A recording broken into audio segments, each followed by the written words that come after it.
Hello, welcome to Swiss Watchcan. Welcome to another very cool video. I'm here in Geneva with Manuel Emch. How are you, sir? You going good? I'm very good. And you? Perfect. I'm very good as well. I'm surrounded with watches, which is always a special thing.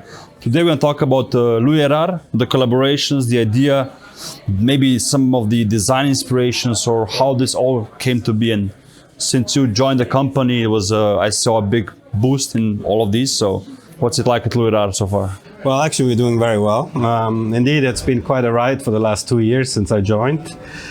Louis Erard, when I took it over, more or less, it was a bit of a generic distribution brand. Very well positioned in a price segment that I think a lot of brands just don't look into. But a bit too generic. Over time, the brand has developed and had, opened a bit too large models, too many references. And I brought it down to a very simple idea is to continue to do very affordable, let's say watchmaking with a big value proposition, but that's fun, that's collectible, that may have a bit of second market price as well, and just continue to be creative. I think that's the flow in Louis Erard.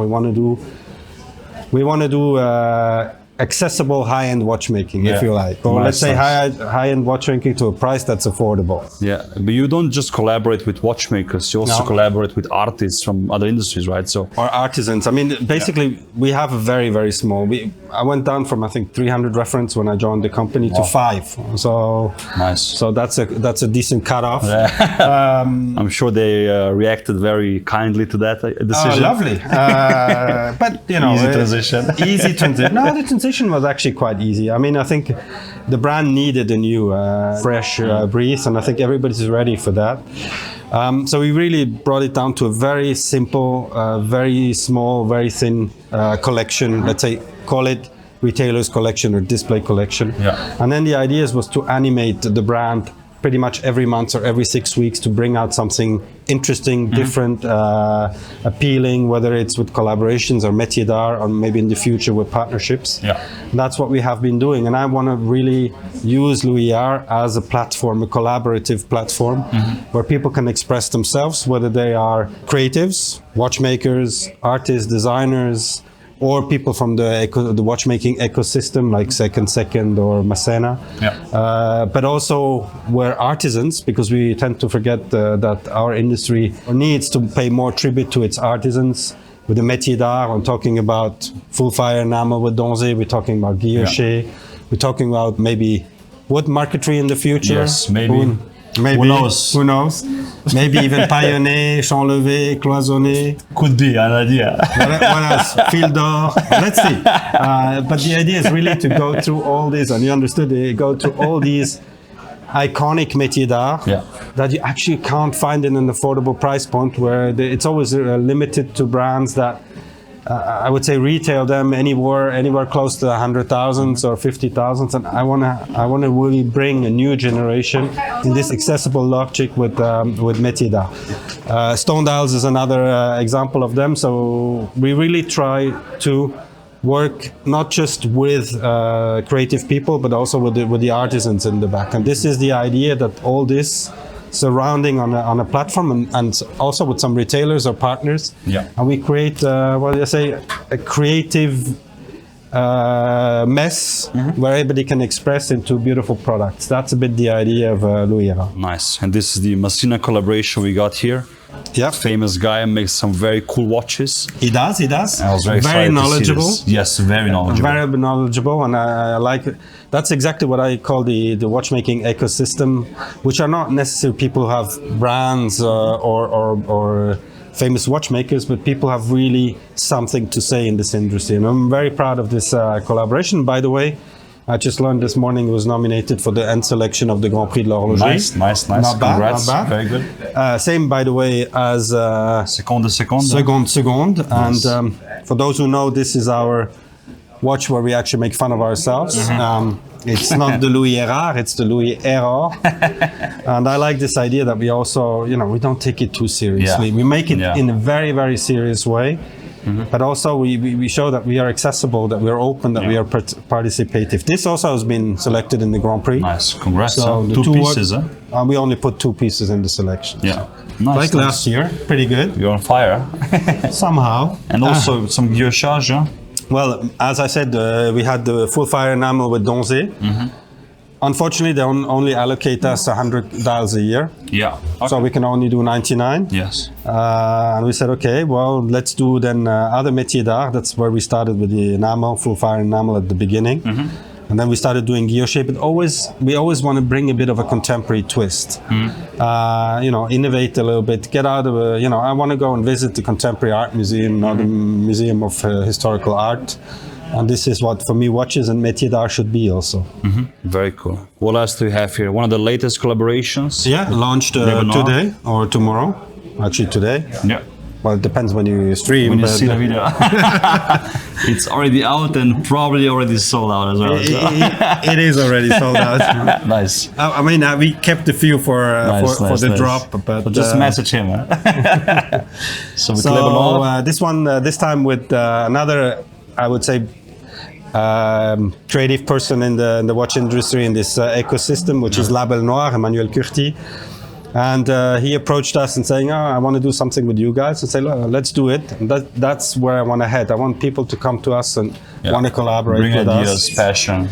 And what I liked him is he's a bit acid with what he does, because there's a bit of customization of brands that might be a little bit challenging. But so we choose the green acid color, nice. And it's all about the different kinds of black contrast for the regulator dial.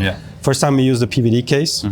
People say, why don't you use DLC? Well, because I prefer when there's a patina over time than DLC, which sometimes chips off, and it's a bit more complicated for after-sales service. But that's my personal take.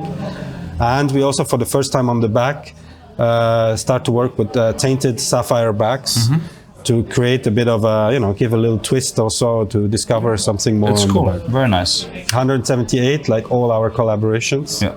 Why 178? Because what's the deal with that? Well, it's a two-layer deal. Okay. First of all, I was like, okay, if we do limited edition, and our price point 100 is challenging. It's a bit little. 500 I found a bit vulgar. So I said, okay, what's between 100 and 500? Everybody would say 250, but then that's a bit too obvious. And I like figures that talk. I like when there's something a bit, when you go deep and there's a bit more layers. And 178, I figured out means, translated, being strong together.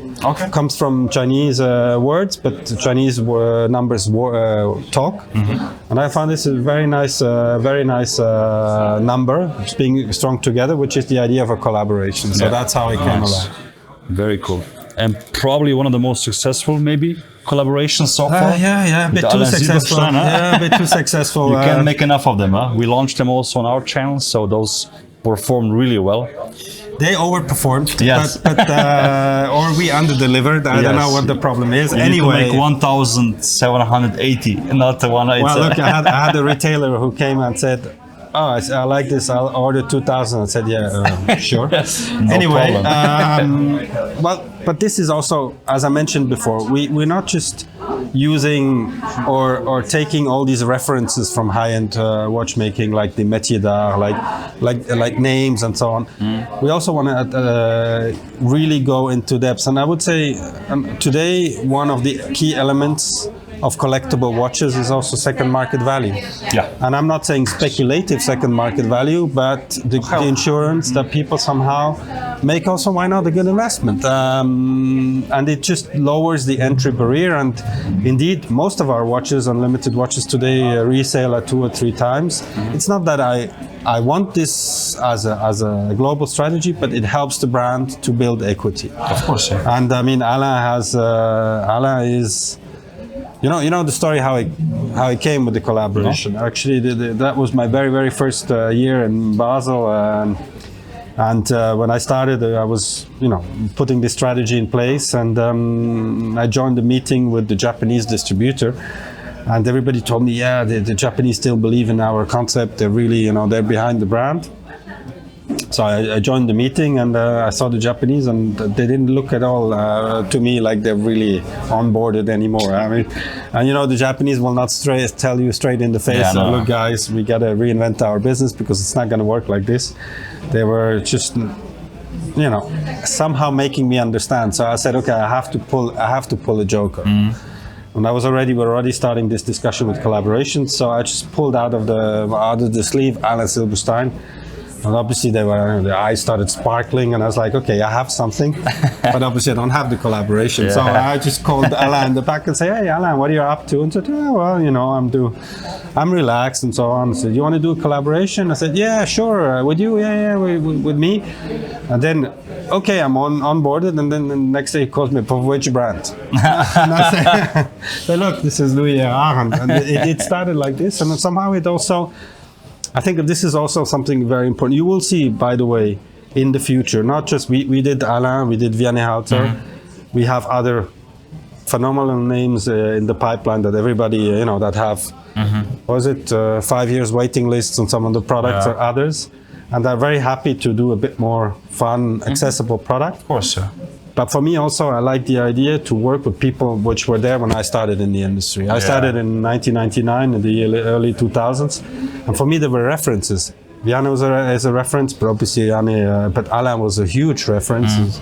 Like the first independent watch brand to a certain extent, high-end watch brand. Yeah. But there's other people who maybe have disappeared a little bit. And now with the momentum that we have on the brand, with the visibility, with the strengths, we can also basically bring people back into spotlight. And this is very important. Very cool, very cool. Awesome. I mean, I'm looking forward to seeing the new collaborations soon. I've seen a few things in the pipeline as well in the back, so that's going to be cool. So again, follow Louis Erard everywhere. Emmanuel as well. Emmanuel, thank you so much for thank you very much. taking your time for showing us these cool watches. Thanks. Guys, as always, like and subscribe. Thank you for watching, and I'll see you next week. Thank you. Bye-bye. Ciao. Ciao.